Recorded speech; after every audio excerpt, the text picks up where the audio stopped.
I just bought a new whip. Spend a couple thousand just to cruise it. Shawty said she love me, but I swear she'll never prove it. I never tell her, but I put it in the music. Well, that's okay. All I wanna do is make the best of my whole day. Thank the Lord up above, get the cream on the side, make you laugh to no end. That's the stuff that I love, la la da da da.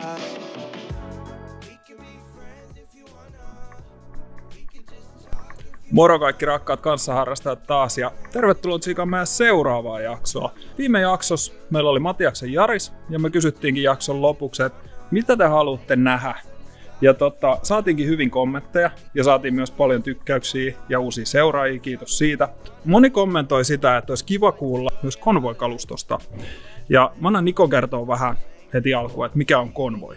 Yes, eli Convoy on CDLC:n oma kalusto. Tässä on kaiken kaikkiaan 3 mustaa, toisistaan poikkeavaa kulkuneuvoa. Ja ensimmäisen meillä hankittiin 15 Fittedin jälkeen, itse asiassa heti Fittedin jälkeisen sunnuntaina, meidän bussi, joka on sitten rakennettu meillä tapahtumakäyttöön. Jossain kohtaa todettiin, että tapahtumissa olisi hyvä olla myös joku kulkinen, millä pääsee liikkuu vähän keposammin. 17 Fittedeen rakennettiin tämmönen Hondan rukkuskootteri. Viimeisimpänä hankinta näitten väliin niin löytyi oikein värisenäkin vielä niin 64 Impala. Ja mennään seuraavaksi tsekkaan, että minkälainen auto on kyseessä.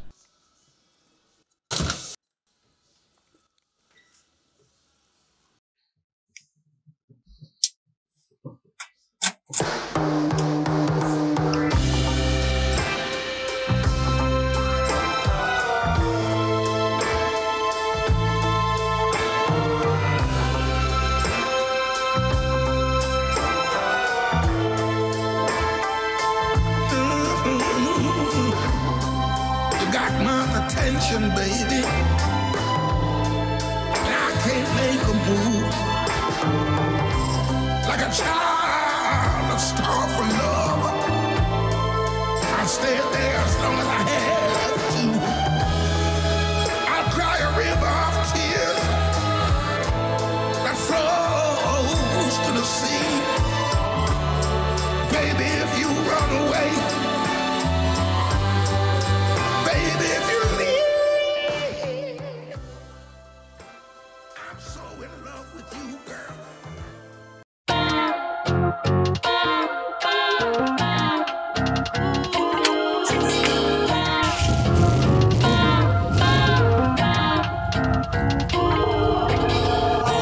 zone, trouble should've known. We don't move alone. My girl's got a cold. You can't match my drip. Boy, my game don't switch. That good book gon' flip. We don't ever trip. We were made for this. We were made for this. We were made for this. We were made for. We were made for. We were made for this. We were made for this. We were made for this. We were made for. We were made for. Me ollaan Nikon kanssa 80-luvun lapsia, joka tarkoittaa sitä, että me on kasvettu niin MTV-musavideoiden kuin myös muun populaarikulttuurin parissa, jossa on aina ollut esillä lowridereita. No mehän on pienessä saakka oltu lowridereihin koukussa, vaikka ei niitä täällä kadulla ole koskaan näkynytkään. No siitä päästään siihen, että noin vuosi sitten yhtenä sunnuntaina kävin nettiautosta katsoa, että mitä impaloita Suomesta myynnistä löytyy. Ja me käytiin yhtä jopa katsomassa. Ja meidän onneksi se nyt sattuu olemaan aivan liian kallis siihen nähdä, että mikä kuntoinen se auto on. Hieman pettyneenä kotimatkalla takaisin Turkuun tehtiin semmoinen peliliike, että mietittiin, että mitähän Ruotsista löytyisi. Ja Ruotsi tunnettuna jenkkimaana, niin sehän tarjosi hyvän skaala autoja. Ja meidän molempien hämmästykseksi sieltä löytyi auto, joka ei missään nimessä ollut Ruotsi-auto, vaan se oli suoraan Comptonista.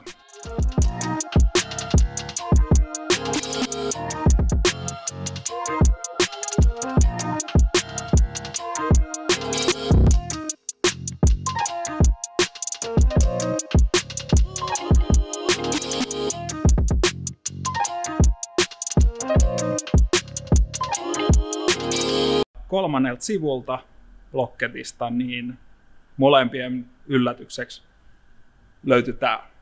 Se meillä se ehkä ideaalinen vuosimalli eli 64, se oli musta, hardtoppi.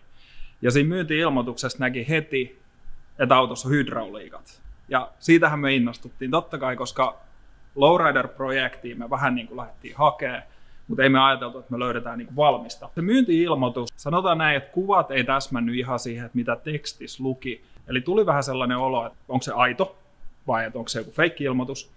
Niissä myynti-ilmoituksen kuvissa näkyy rekkari, joten nopealla googletuksella tämän auton projektitopekki löytyi netistä. Auton historia oli sellainen, että piti melkein pysäyttää auto, kun ajettiin, ja oltiin sillä, että tämä oli niin kuin liian hyvä ollakseen totta. Kun soiteltiin myyjän kanssa, niin hän kertoi, että se on hänen vaimon nimissä. Hänen vaimo oli ihastunut tähän autoon. Ja sitten samalla paljastui, että he on vähän tämmöinen kuin lowrider-jenkkiperhe. Niin luottamus siinä sitten kasvoi. Autohan oli niin kuin myyjän kertomusten perusteella jo niin hyvä, että me tiedettiin, että tuo pitää jollain saada. Sunnuntai-iltaan sitten me oltiin saatu Eura-reissu tehtyä ja käyty läpi tämä homma, että no okei, että ehkä me soitetaan täällä myyjään, niin kuin Antti sitten oli tässä välissä tehnytkin. No Antti soittaa sitten mun saman sunnuntai-iltan kotiin, että hei, että kyllä tämä nyt niin kuin vaikuttaa kaikin puolin ihan legitiltä hommalta. Et komppasi heti, että ei tämmöisiä tilaisuuksia ei tule liian usein. Kyllähän me jollain keinoin se lähdetään hakemaan ja 2-3 viikon päähän, että olisi hyvä ajankohta molemmilla. Itel siskon 30 ynnä muita ja hetken aikaa sitä miettiä, että ei me voida niin odottaa 2-3 viikkoa, että jos se menee sitten ohi. Ja seuraava ongelma, että okei, että lähdetään vaan niin tyyliin heti ja meillä ei ole kummallakaan pikkueetä. Millä me sitten loppujen lopuksi haetaan tai otetaan niin faija mukaan tai jotain. Sitten kyseltiin jo vähän meidän somessakin, että olisiko kellään mitään kuljetuskalustoa tiedossa. No sitten loppujen lopuksi ihan kiveheitto, onkohan tästä 2-3 kilsaa matkaa meidän HQlta. Ne löytyi luottopeli nykyisin, Mersun vanha Westmäkki. Soitettiin, että mitä, että jos me lähettäisiin Pohjois-Ruotsiin ja mitään vastaan, että siinä lähette, että se tuli jostain pohjoisesta just, että ei ole mitään kilometrirajoja ja muita. Ja seuraavan viikon torstain lähettiin, että otettiin molemmat hiukan töistä vapaata. Käytiin poimiin Westmäkki alle ja lähdettiin sitten torstain töitten jälkeen huristelee kohti Pohjois-Ruotsiin ja se oli sitten aikamoinen matka. Westmäkki osoittautui sillä varsin niin kuin meillä sopivaksi peliksi, että se oli old school. Ja se oli halpa. Se oli halpa, mikä oli varmaan tärkein. Yhden yön siinä autossa nukkuneena, niin voin sanoa, että kannattaa varata hotellihuoneen. Seuraava aamu, kun herättiin siitä oululaiselta huoltoasemalta, niin Palosaaren Tonil terveisiä laittoi viestiä, että olisitte voinut tulla meillekin nukkua, että olitte jossain 5 kilometrin päässä. Mutta se on hieno, skene on aika levällään Suomessa, eli jos lähtee pohjoiseen, niin sieltäkin saattaa tuurilla löytyä yöpaikka. Äskeiseen tuli tuolta meidän toimistosta, puolisko siellä etätöissä. Hän tuli huikkaamaan, että hei, että pitäisikö mainita, että tässähän oli aika isona osana tämä koko COVID-case. Meillähän tulisi osittain myös kiire sen takia, että toi Ruotsin rajat oli menossa kiinni. Tosi pallottelu, että saako sinne mennä, eikö saa. Silloin vielä sai sillä viikolla. Ja sitten tehtiin nopeita liikkeitä. Tämmöinen pikku COVID-kulma myös tämän homman takana. Voitte kuvitella, kuinka moni kysyi, että pystyttekö tuomaan nuuskaa ja miten paljon. Ja COVID kun oli, niin me todettiin, että me ajetaan rajan yli suoraan kohteeseen. Katsotaan auto, otetaan se kyyti ja ajetaan suoraan yli. Ei yhtäkään ylimääräistä stoppia Ruotsissa. Niinhän me tehtiin, mutta se vaan, että kun me päästiin kohteeseen, me vietettiin siellä varmaan 5 tuntia, koska Markon perheellä yllättäen oli paljon kaikkea siistiä nähtävää siellä. Lopputulemana oli kuitenkin se, että autosta kirjoitettiin paperit. Siinä asianomaiset joutui ottaa pari rohkaisevaa olutta ja siellä taisi olla itse auton omistaja, eli Sofiakin vähän heikkona, koska hän piti tästä autosta niin paljon. Sitten kaikki kääntyi parhaiden päin. Mainitaan, että itse asiassa meillä oli kassaa sen verran kertynyt viime 5 vuoden operaatioaikana, niin loppui kesken, kun tehtiin tästä kauppaa, eli jouduttiin vähän jälkikäteen ja sitten vielä viikonlopun jälkeen siirtää. Pieni kurssimuutos matkaa. Siitäkin syystä tämä on vähän meidän kirjoissa All In-projekti, ja sekin on yksi juttu, minkä takia täällä on Mark Fatlacein nämä Collect Everything Paid in Full kilven kehykset. Ei ole mikään rehvastelu, että on maksettu, vaan siihen meni ihan oikeasti kaikki pennit, mitä meillä oli, mitä CDLC-toiminta on meillä kassaan jättänyt 5 vuoden aikana. Eli jos haluaa tämmöisen skene-homma aloittaa, niin kannattaa miettiä, että onko 5 vuoden palkka, niin kuin, onko se tällainen, ja sitten miettiä, että kannattaako siihen käyttää kaikki arki-illat ja yöt ja viikonloputkin välillä. Ei kannata.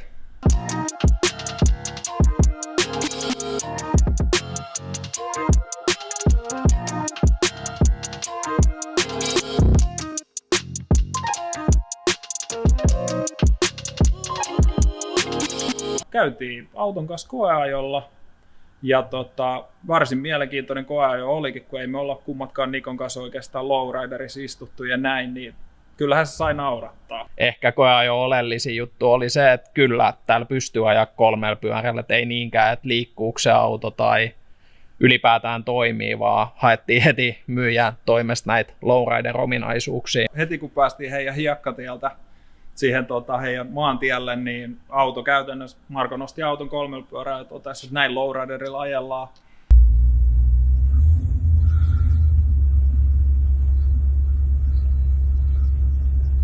Näin lowriderilla.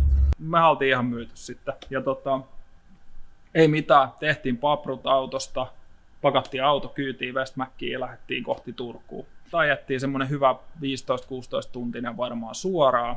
Ja siinä sitten meinasi sattua ja tapahtuu kaiken näköistä. Meikäläinen koitti kolatölkkiä ottaa Westmäkin kojalaudalta, missä oli pikku klappi ohjauksessa, niin meinattiin käydä ojassa. Tultiin hallille. Me oltiin kuitenkin oltu, mitä me oltiin, 35 tuntia varmaan kokonaan siinä reissussa. Ei kauheasti nukuttu. Niin mä huomasin, että mä vaan seison tässä hallilla ja tuijotan autoa ja katson sitä ja totean, että nyt on pakko lähteä. Mä 0,5 tuntia vaan tuijottanut tätä autoa, että emme pääse täältä mihinkään, että pää ei enää toimi. Ei mitään, kebabin kautta kotiin, syön, nukun sen 1,5 tuntia sohvalla ja sitten silleen, että hitto, että pakko lähteä takas, koska me oltiin Flowmedin ja Jonnen kanssa sovittu, että suutataan tämä auto seuraavan päivän. Ja tässä oli vähän pahoja juttuja, mitä meidän piti siistiä. Eli oli muutamia vähän härskeitä tarroja tuolla alustassa, muovitimantteja niin kuin sisusta piukassa. Niitä oli myös konehuoneessa ja muualla. Ja huomattiin, että aika pienellä niin tästä tuli paljon semmoinen niin kuin, sanotaan tyylikkäämpi yksilö. Aha. Noin. Tarkoituksella vähän pidettiin tämän reissuajan niin kuin kaikki pimennoset, mitä me ollaan menossa hakemaan ja näin. Eli tämä Jonnen kanssa sovittu shootti, niin siinä oli isona ajatuksena se, että heti kun auto saadaan tänne, niin me julkaistaan sitten someen Jonne ottamat ruudut. Se, että me koettiin tämä silleen niin kuin muutamat niin kuin nostikin jälkikäteen, että tämä oli niin kuin kulttuuriteko. Tunnetusti Suomessahan lowrider-skene, eihän sitä juurikaan ollut. Nyt se vähän niin kuin heräilee ja nyt on itse asiassa Turussakin on jo muutama yksilö ja hienoa, että se etenee. Yksi iso tekijä, mistä me mainittiinkin, niin mikä vaikutti meidän ostopäätökseen, on tuo auton historia. Eli tällaista historiaa ei vaan saa, kun ostat Suomi-auton. Eli tämähän ei ole Suomi-auto, tämä ei ole Ruotsi-auto, vaan tämä on Comptonista, Kaliforniasta. Auto on omistanut muun muassa Ice Cuben bodyguardi. Sen jälkeen sen osti Crips-jengiläinen nimeltä Dollar. Ja hän sitten rakensi tähän hydrauliikat, maalautti auton. Ja silloin tämä auto pääsi Majestix Comptonille niiden kööriin mukaan. Eli siellä on ollut Majestixin plakua tuolla takaikkunalla. Moni on varmaan huomannutkin, että tässä on aika makea katto. Eli katon on maalannut Majestixin hovimaalari Kenneth Doc Stewart. Kenneth on itse asiassa viime vuoden lopulla sitten siirtyi laveammille lowrider-niityille maalailemaan. Niin hänen sitten taidonnäyte on yksi tossa katossa sitten tallessa. Auto sitten päätyi 2007 Niklaksen omistukseen, eli Ruotsista Niklas lähti Jenkkeihin, kun sai tietää jotain kautta, että on myynnissä. Ja hän lähti sitten Jenkeistä Reds Hydraulicsista, muistaakseni Linwoodista hakemaan tätä autoa. Joten se päätyi Eurooppaan. Eli paitsi, että tällä autolla on hieno historia, niin tosiaan Niklas on speksannut tähän aika mielettömän hydraulisetin. Siellä on 4 Pro Hopperin kisapumppua. Ja tässä on parhaillaan ollut 12 akkuu takana. Nyt itse asiassa Talvitie Saminkaa mitattu noita akkui ja jouduttu tiputtaa sieltä 3 tosi huonossa kunnossa ollut akkuu pois. Lähti tämä hydrauliikka toimimaan paremmin, mutta sitten siinä on hassu kääntöpuoli, että vaikka meillä on tosi kovalla speksillä pumput, niin ne pumput vaatii myös älyttömän määrä akkui. Kun meillä on vain enää 5 akkuu käytössä, niin pienemmillä pumpuilla tämä alusta toimisi paremmin. Koitetaan speksaa sinne 8 akkuu, jotta saataisiin ehkä Impala hyppäämään vielä joku päivä.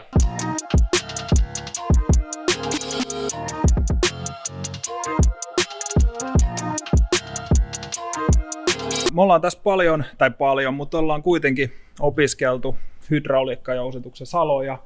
Varsin mielenkiintoista, niin kuin ihan täysin erilainen jousitus, mitä mihin voisi verrata ilmajousitus. Hydikka Noopeille tiedoksi, niin homma toimii niin, että meillä on paljon akkuja, eli hetkittäistä virtaa saadaan paljon näille pumpuille. Ja pumput ohjaa sitten etu- ja takapääsylintereillä niin hydraulinestettä.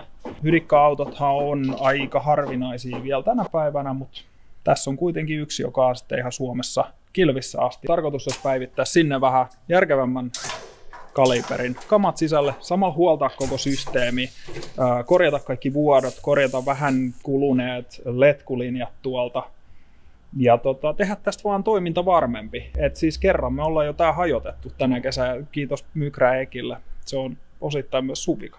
Mitä sä Äijä sanoo siitä hydrauliikkojen käytännöllisyydestä? Miksi ehkä hydraulialustat ei ole sit myöskään niin yleisiä, niin hydraulialustaan liittyy ihan älyttömän paljon ensin vaatii muutoksia, mitä Niklas on tehnyt. Tää on rajui vahvistuksia, tukivarsia vaihdettu YMS. Sitten tää ei ole mitenkään kauhean käyttöystävällinen. Päivän ajon jälkeen niin nämä akut on aina ladattava yksitellen tai sit voi speksata sellaisen laturin, millä pystyy sit sarjana lataamaan näitä kerralla. Monia omia hankaluuksia, minkä takia varmaan useammin päädytään siihen, että laitetaan vain ilmat alle ja kompurat jauhaa säiliön täyteen ilmaa ja sitten lähdetään ajelemaan, niin se on aika paljon yksinkertaisempi, toimintavarmempi, turvallisempi. Mutta onhan hydrauleissa näitä hyviäkin puolia. Siis nimenomaan, onko hauskempi? Niin, siis hauskempi ei ole varmasti, mutta voidaan varmaan molemmat myöntää, että heittämällä hauskin auto, minkä kyydissä on koskaan saanut olla. Itse asiassa Marko sanoisi meillä jo Ruotsissa, että yksikään ei ole hymyilemättä autossa. Sitten ei ehkä hymyilytä, kun se hajoaa. Jep, silloin ei yleensä hymyilytä, kun jotain hajoaa, koska siellä on myös hyvin iso määrä virtaa. Eli useinhan lowriderit palaa, jos niistä ei pidä huolta tai niitä käyttää vähän liian rajusti tai siellä on huono liitos tai muuta. Sen takia meillä on yksi sammutin edessä. Paksiinhan ei saa ikinä jättää mitään ylimääräistä. Muun muassa sormukset ynnä muut, niin tuolla takaluukussa operoidessa on hyvä irrottaa, että se sormuskin aika tehokkaasti väärässä tilanteessa palaa tuohon sormen ympärillä kiinni. Niin paljon huomioitavia juttuja. Alusta on tässä jo lähtökohtaisesti niin, että tosiaan pienillä korjauksilla siitä saadaan varsin lowrider uskottava ja toimiva. Autossa on muutenkin hyvä lowrider-speksiä. Meillä on jo 13 pinnat, kuten asiaan kuuluu. Todennäköisesti ne on jotkut Kiinat, mutta ne on tässä kohtaa lähtökohtana meille hyvät. Sisustassa on tosi paljon makeita juttuja. Siellä on Dakotan digimittaristo vaihdettu, makea kojelauta. Sitten meillä on ihan ok hifit.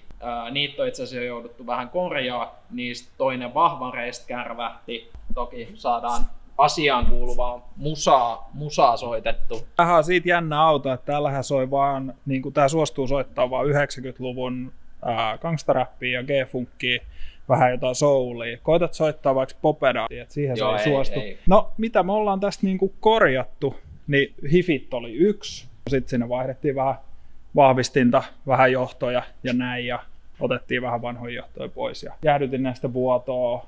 No jäähdytin näistä vuotoa, joo. niin Pellialta.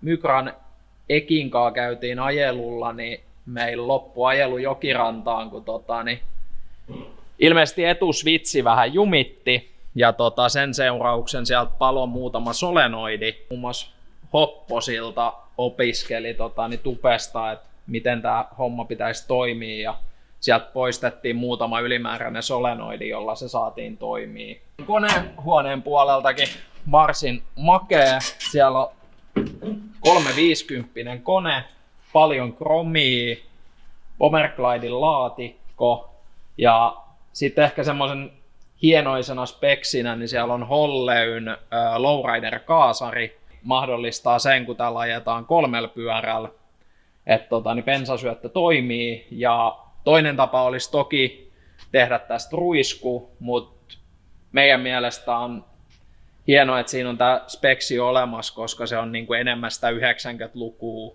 Ja halutaan tiettyjä asioita pitää tässä ja kunnioittaa eikä liikaa modernisoida. Tämähän on tosi hyvä paketti tämä auto. Tässä on periaatteessa kaikki on tehty, eli siinä on auton historia tosi makea. Siinä on koppa tosi hieno, muutamia lommoja lukuun ottamatta, mutta siellä on myös kone, mikä toimii, siellä on hydrauliikkasysteemit, mitkä toimii. Kaikki vaan vaatii pikku huolenpitoa. Esimerkkejä tämän auton käytöstä on 10 vuotta nyt ollut Ruotsissa ja tämä on ollut aika huonoa pidoa. Niin esimerkiksi tässä on konepällissä on lommoja, koska tästä on hypytetty moottori irti. Tämä meidän korvaamattoman arvokas taideteos. Tässäkin on lommo. Ja tämä on itse asiassa semmoinen, mitä me on. Jos teillä tulee hyviä ideoita, niin saa ehdottaa. Meillä on jotain ajatuksia, mutta tämä on sellainen niin kuin selkeästi vaikea homma, että mitä me tämän osalta keksitään. Eli meillä on katossa on tällainen 30 senttiä kertaa 30 senttiä painoama, joka on tullut Ruotsissa junakuljetuksessa. Eli auto on ajettu junaa ja joku on painanut switchejä vahingossa ja hypännyt ylös. Niin, nyt meillä on lommo katossa. Silti koetaan, että tämä on selkeä diamond in the rough. Moni ajaa sitä tällaisena. Tullaan rakentaa todennäköisesti semmoinen niin kuin street hopperi.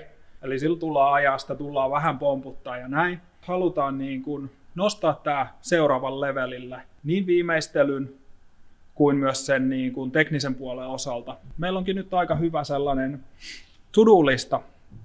Niin kuin varmaan jakso alusta huomasitte, niin tämä tulee olemaan niin kuin sarja. Ei tiedetä kuinka monta osaa ne vielä. Siinä voi olla 3 jaksoa, siinä voi olla 5 jaksoa tai 10. Ja niissä tulevissa jaksoissa me tullaan käymään tämän korjaustoimenpiteet läpi. Mitä meillä on aikeissa tehdä on se, että puretaan hydrauliikat pois ja huolletaan ne. Kone tarvii huollon, laatikko tarvii huollon, alustan niveli on aika huonossa jamassa, etutukivarret on halki. Sitten on varmaan tosi paljon kaikkea pientä. Tehdään lista tähän kaikesta siitä, mitä me ollaan tekemässä. Me ei missään nimessä tiedetä. Me opiskellaan koko ajan lisää lowridereista ja tuskin kamera toisellakaan puolella niistä tiedetään niin paljon, niin tämä on varmaan niin kuin molemmille hieno paikka oppii uutta näistä. Ja ehkä niin kuin semmoinen loppukaneetti, mihin tämä voisi kiteyttää. Tämähän on klassinen, kaunis, hieno auto. Niin kuin siitä meidän introkilipistä näkikin. Sulavalinjainen, elegantti, iso jenkkiauto. Sitten tässä on myös se gettonen lowrider-puoli. Ja se, mitä mä oon usein huomattu, että kun tämän kanssa lähtee ajaa, niin yllättäen se kettosuus hiipii esiin. Tää auto laittaa sut tekee kyllä pahoin juttui.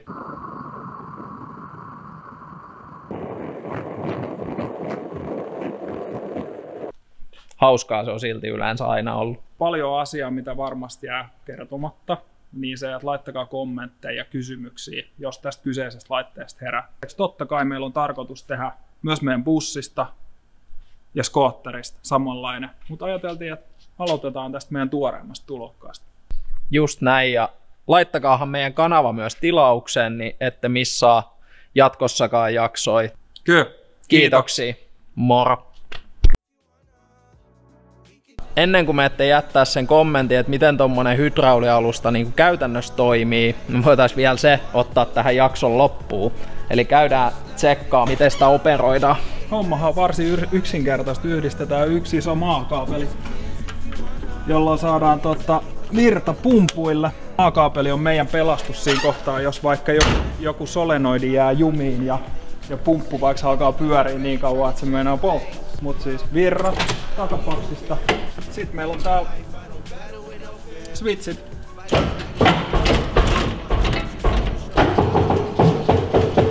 Näinhän se käytännössä toimii.